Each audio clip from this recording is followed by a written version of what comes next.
Bem-vindo ao Desfrutando a Vida Diária. Estou feliz que você esteja comigo. Nós estamos falando sobre obediência. E quero dizer que boas intenções não podem ser consideradas obediência. Eu acho que muitas vezes nos enganamos com isso e pretendemos fazer o que sabemos que Deus deseja, mas que nós ainda não fizemos. Lembro-me quando o Senhor me disse, Joyce, boas intenções não se igualam à obediência. Nós não teremos as recompensas de Deus manifestadas em nossas vidas só porque nós temos boas intenções. Nós precisamos verdadeiramente fazer a vontade de Deus. Por favor, continue comigo no decorrer dos estudos sobre restaurando a comunhão com Deus. Se você precisa perdoar alguém, ouvir uma pregação sobre prosperidade ou cura não vai ajudá-lo. O que você precisa fazer é comprar alguns livros, algumas fitas, um caderno, uma Bíblia, um dicionário e uma concordância, e você precisa estudar. E basicamente precisa dizer, escuta aqui, diabo, eu não vou ficar nesta falta de perdão. Não importa os meus pensamentos, nem os meus sentimentos, não me importa o quanto pareça injusto, eu vou fazer a vontade de Deus.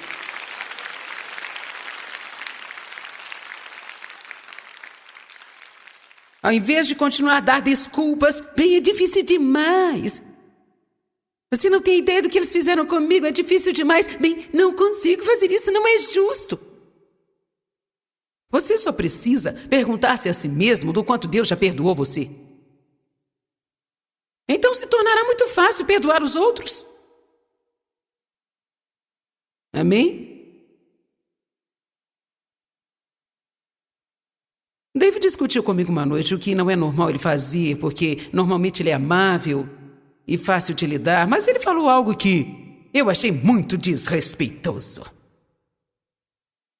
E, gente, eu revidei. Bem, Deus, isso não é justo. Ele deveria me respeitar e demonstrar respeito, e o senhor precisa trabalhar com David, Deus. E eu fiquei com tanta raiva, eu não estava conseguindo superar isso antes do pôr do sol, sabe?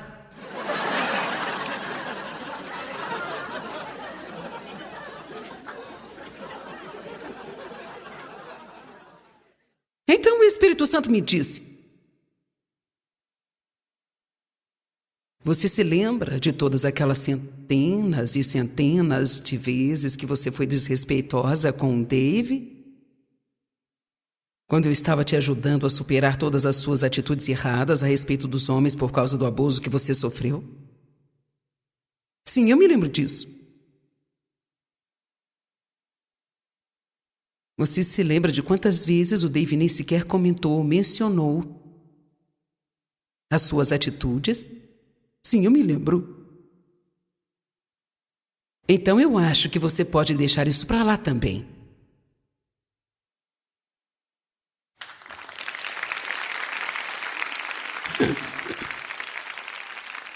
É espantoso como nós achamos que todo mundo tem que entender a nossa posição. Você precisa entender a minha posição, precisa compreender o que eu já passei, mas nós não somos nem um pouco compreensivos com ninguém. Sempre temos nossas desculpas, mas para os outros não há nenhuma desculpa.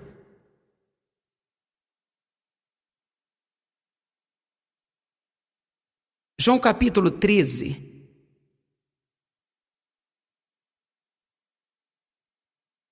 Verso 2. Durante a Santa Ceia, tendo Satanás já colocado no coração de Judas. Verso 3. E Jesus, sabendo completamente que o Pai tinha colocado tudo em suas mãos e que ele tinha vindo de Deus e estava voltando para Deus. Este verso é muito importante porque diz que ele sabia quem ele era, de onde vinha e para onde estava indo.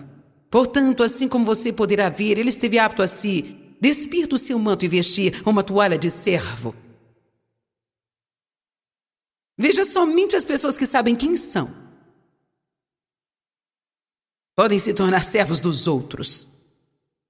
De qualquer forma,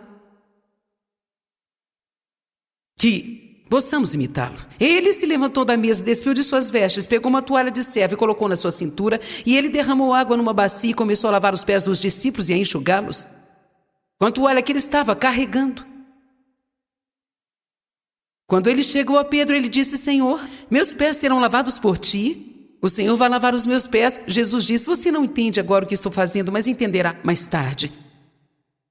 E continua falando sobre esse assunto e diz assim, Eu fiz isso como exemplo para que você possa ir e fazer o mesmo pelos outros, assim como eu fiz por você. Olha o que diz no verso 17. Se você sabe dessas coisas, muitos aqui conhecem isso. Essa não é uma coisa nova para você ouvir sobre Jesus lavando os pés dos seus discípulos. Isso pode estar grifado na sua Bíblia. Você pode ter vindo aqui de uma outra vez e porque você já grifou essa parte, agora vai grifar de amarelo. Talvez você já tenha ouvido um terceiro pregador falar sobre isso e já estava tudo grifado de amarelo, então agora você desenha umas estrelinhas. Mas isso não diz nada. A questão é: você está lavando algum pé? Eu não estou falando aqui sobre pegar uma bacia de água e lavar os pés de alguém. Isso foi feito como exemplo, basicamente ensinando que devíamos servir aos outros. Você precisa ajudar aos outros. Precisamos fazer coisas pelas outras pessoas. Então eu acho que precisamos nos fazer uma pergunta regularmente: o que eu estou fazendo pelas outras pessoas? O que eu estou fazendo pelos outros? Bem, glória a Deus, só estou esperando o meu rompimento. Você esperará por muito tempo. Já tem problemas demais para ajudar os outros, você continuará com seus problemas. Estou te perguntando o que você está fazendo para ajudar os outros? Colocando um cobre-sono no seu rosto? Você pode edificar, pode encorajar, pode apreciar. Pode dar dinheiro, pode estender as suas mãos. Pode dar uma posse que você tem para alguém que precisa e você já tem 6 e não está usando as 6 que você tem há 2 anos. E tem alguém desesperadamente necessitado e sem dinheiro. Tem uma certa quantidade de cristãos que não ousaria fazer isso porque eles podem vir a precisar algum dia, sabe? Vamos, não dificulta o meu trabalho aqui. Agora veja bem, eu sei que isso é importante porque eu fui cristã por muitos e muitos anos. Ia à igreja todos os domingos, fazia trabalhos na igreja, tinha nascido de novo e acreditava que ia para o céu, mas eu não teria levado ninguém comigo. E nós devemos chegar num ponto em nossas vidas que as pessoas ao nosso redor desejem ter o que nós temos. Sem precisarmos sair anunciando para eles que nós somos cristãos, mas que eles nos perguntem o que há de diferente em você. Amém? Eu estou te dizendo que eu era uma crente assídua na igreja. Estava na escala de evangelismo. Ia à igreja todo o tempo. Eu era uma religiosa. Mas eu não estava fazendo nada por ninguém.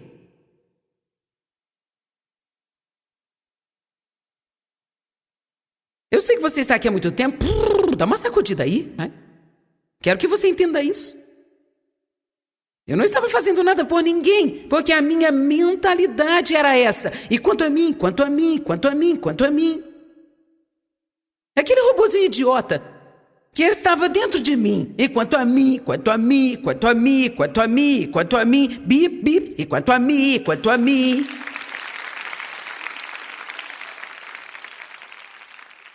Esse era o disco que estava tocando na minha cabeça o tempo todo. Parte disso era por causa da maneira que fui criada, sem nunca ter tido alguém para tomar conta de mim, e eu comecei a tomar conta de mim com esse medo de outras pessoas, porque eu não confiava em ninguém. Mas nós não podemos nos segurar a essas desculpas do passado para sempre. Por isso eu era daquele jeito, mas eu estava deixando aquilo se tornar uma desculpa para não permitir mudanças. É isso que não podemos fazer. Bem, eu não confio em ninguém, porque eu fui ferida. Bem, sabe, supere isso.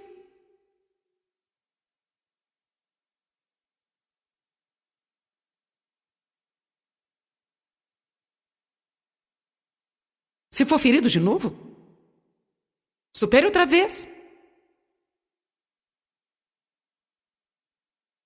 Verso 17. Se você sabe dessas coisas, bendito, feliz e digno de inveja, se você as praticar, se você agir apropriadamente e realmente as fizer. Então, por que muitos cristãos são infelizes? Eu acho que é por causa de muito conhecimento mental, muitas bíblias grifadas e muitas livrarias espirituais, mas sem nenhuma ação coerente entre as quatro paredes.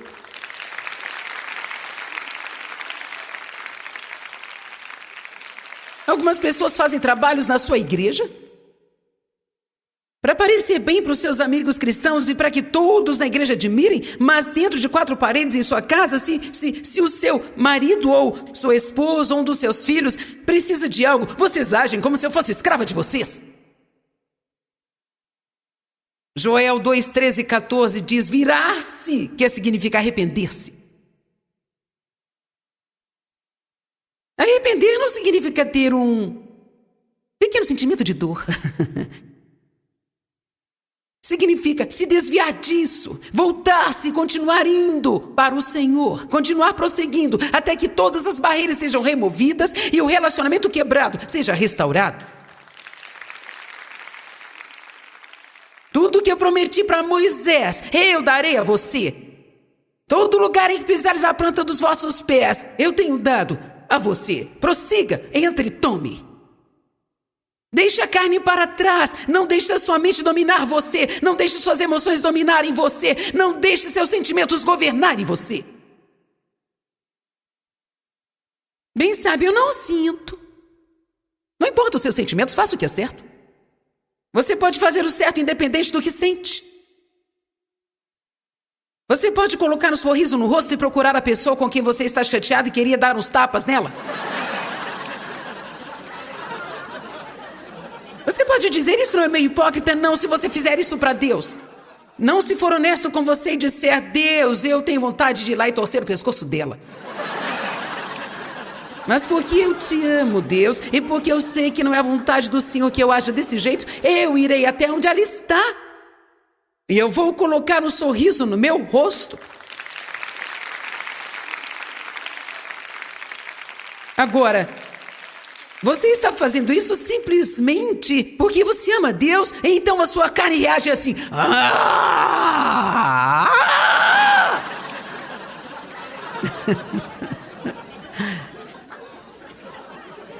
É isso que está acontecendo agora, escutem. Enquanto você não dar espaço para ela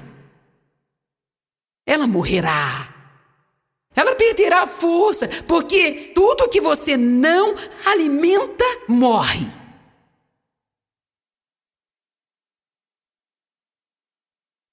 Mas toda vez que nós alimentamos e damos lugar a ela, é mais uma jornada ao redor da montanha.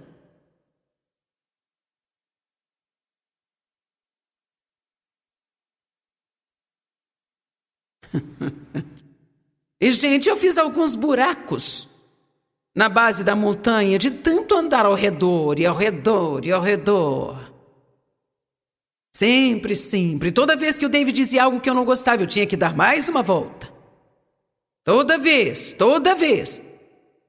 eu tinha que ter a última palavra. Eu tinha que provar que eu estava certa. Anos e anos e anos. Deus esteve trabalhando comigo. E lá estava eu orando para o meu ministério crescer.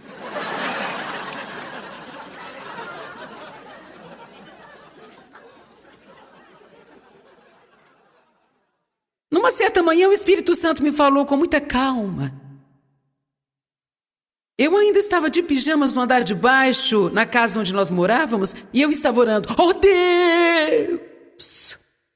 Abençoa o meu ministério. Eu repreendo o diabo. Eu tomo autoridade sobre ele.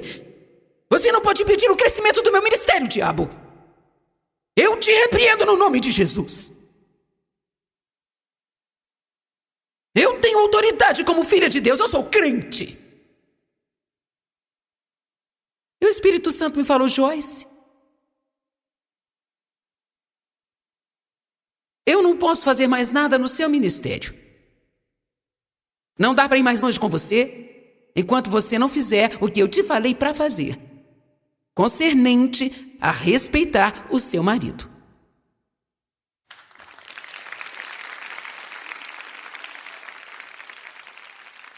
E ele não falou mais nada.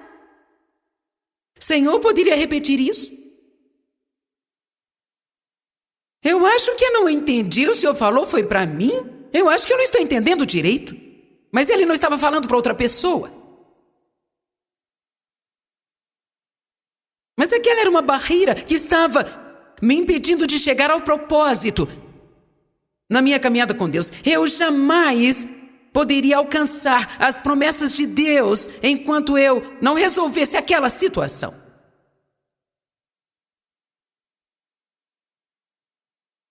Não diga eu não posso quando Deus te pedir algo. Eis o porquê. Deus nunca te pedirá para fazer nada que Ele não te conceda força e habilidade para fazer aquilo.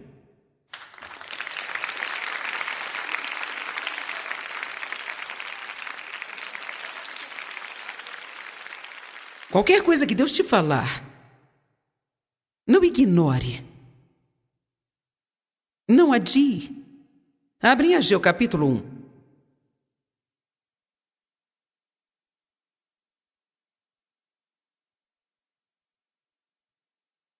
Verso 2. Assim diz o Senhor, vocês dizem que ainda não chegou o tempo para que a casa do Senhor seja reedificada, embora Ciro ordenou que fosse reconstruída há 18 anos atrás.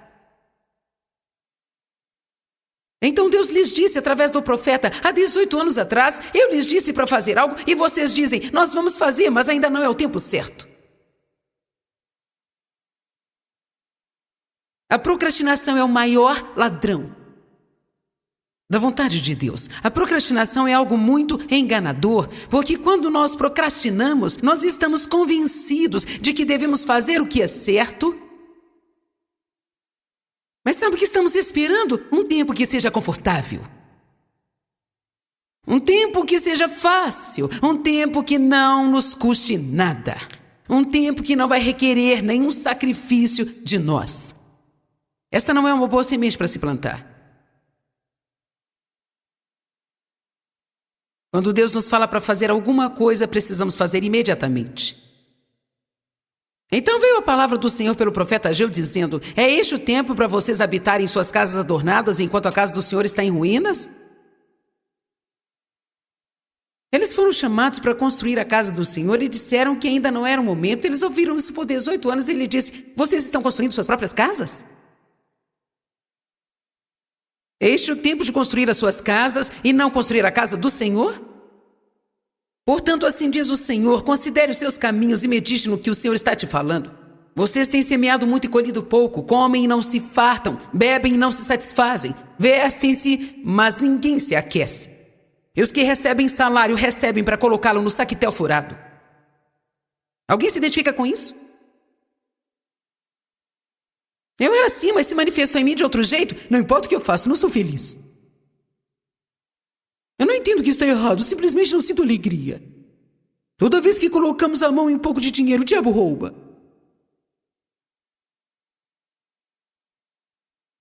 Eu não entendo porque nada acontece comigo. Portanto, assim diz o Senhor.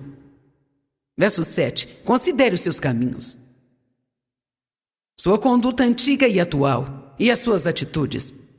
Agora voltem para os lugares montanhosos e faça aquilo que eu lhes disse para fazer há 18 anos atrás e as coisas serão mudadas. Para ser sincera, algumas pessoas pensam, por que elas não escutam de Deus? Não há razão para Ele te dizer outra coisa se você não fez aquilo que Ele te falou para fazer antes.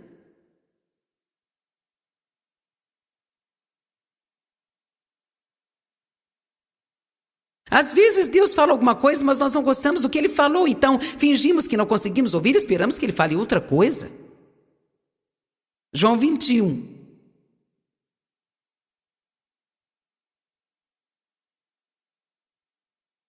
Eu vou te mostrar no verso 15. Jesus falou para Pedro, Pedro, você me ama? Sim, eu te amo. Então ele disse novamente, Pedro, você me ama? Sim, eu te amo. E ele disse novamente, Pedro, você me ama? A Bíblia diz que isso começa a irritar Pedro, porque o Senhor lhe perguntou a mesma coisa 3 vezes. Então Jesus disse para ele, no verso 18, eu te asseguro, quando você era jovem, você direcionava a si mesmo e colocava o seu próprio cinto e ia para onde você queria ir. Quando crescer, estenderá a sua mão e outra pessoa colocará um laço e te levará para onde você não deseja.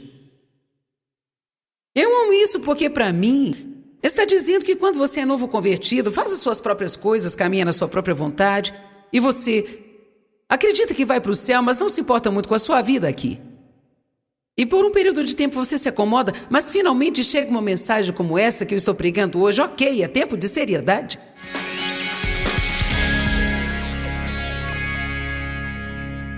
Eu estive compartilhando que eu creio que a desobediência é o primeiro obstáculo para não sermos abençoados.